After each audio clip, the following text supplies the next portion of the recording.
প্রবাহের পর ময়মনসিংহে শুরু হয়েছে স্বস্তির বৃষ্টি। এ নিয়ে বিস্তারিত জানাতে যুক্ত হচ্ছেন হারুনুর রশিদ। হারুন, তীব্র গরমের পরে এই যে বৃষ্টি শুরু হয়েছে, এই বৃষ্টি জনমনে কতটা প্রশান্তি দিতে পারলো জানাবেন। এনি গত 3 দিনের যে তীব্র দাবদাহ, এই দাবদাহের পর কিন্তু আজকে দুপুরের পর থেকে ময়মনসিংহে বেশ কয়েক দফায় বৃষ্টি হয়েছে এবং এই স্বস্তির বৃষ্টিতে কিন্তু জনজীবনে একটি স্বস্তি নেমে এসেছে। অর্থাৎ সাধারণ মানুষ কিন্তু এই 3 দিনের গরমে বেশ অতিষ্ঠ ছিল, জনজীবন বিপর্যস্ত হয়ে পড়েছিল। জরুরি কোনো প্রয়োজন ছাড়া কিন্তু আমরা মানুষকে এই দাবদাহের মধ্যে কিন্তু বাইরে বের হতে দেখিনি। কিন্তু আজকে দুপুরের পরে ময়মনসিংহে প্রথম দফায় বৃষ্টিপাত হয় এবং ময়মনসিংহ নগরী সহ ময়মনসিংহ জেলার বিভিন্ন এলাকায় বৃষ্টিপাত হয়েছে এবং 5টার পর থেকে কিন্তু টানা বর্ষণ হচ্ছে।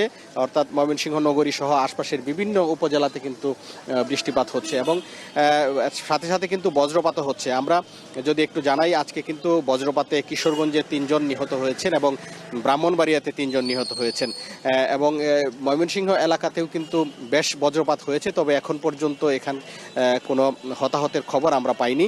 তবে এই বজ্রপাতের কারণে কিন্তু মানুষের মধ্যে আতঙ্ক তৈরি হয় এবং মানুষ ভয়ে নিরাপদ জায়গায় আশ্রয় নিতে আমরা দেখেছি। এবং এখন কিছুক্ষণ আগেও এই ময়মনসিংহ নগরীতে মুষলধারে বৃষ্টি ছিল। এখন বৃষ্টিপাত কিছুটা কমেছে, তারপরেও গুড়ি গুড়ি বৃষ্টি হচ্ছে এবং যারা অফিসগামী মানুষজন, যারা অফিস থেকে এসেছেন বা যারা এখানে বাসাবাড়িতে যাবেন, তারা কিন্তু বিভিন্ন ভবনের আশ্রয় নিয়েছেন এবং কিছুটা বৃষ্টি কমাতে কিন্তু মানুষজন এখন তাদের বাড়ি ঘরে ফিরতে শুরু করেছেন।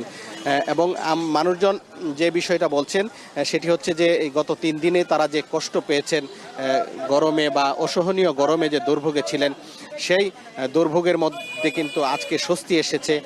এবং তবে যারা বোরো ধান কাটছেন তাদের জন্য কিন্তু একটু কষ্টের খবর, সেটি হচ্ছে যে এই বৃষ্টিপাতের কারণে কিন্তু তাদের কিছুটা সমস্যা হচ্ছে। বিশেষ করে যারা ধান শুকাচ্ছেন, ধান কাটছেন এবং যারা খড় শুকাচ্ছেন, তারা কিন্তু কিছুটা দুর্ভোগের মধ্যে পড়েছেন। তবে বৃষ্টিতে কিন্তু একেবারেই জনজীবনে স্বস্তি নেমে এসেছে এবং এখনও ময়মনসিংহ নগরীতে গুড়ি গুড়ি বৃষ্টি হচ্ছে। তো এই ছিল আমার কাছে ময়মনসিংহ থেকে বৃষ্টিপাতের সর্বশেষ খবর। তীব্র তাপপ্রবাহের পর ময়মনসিংহে শুরু হয়েছে স্বস্তির বৃষ্টি, সে খবরে জানাচ্ছিলেন সহকর্মী হারুনুর রশিদ।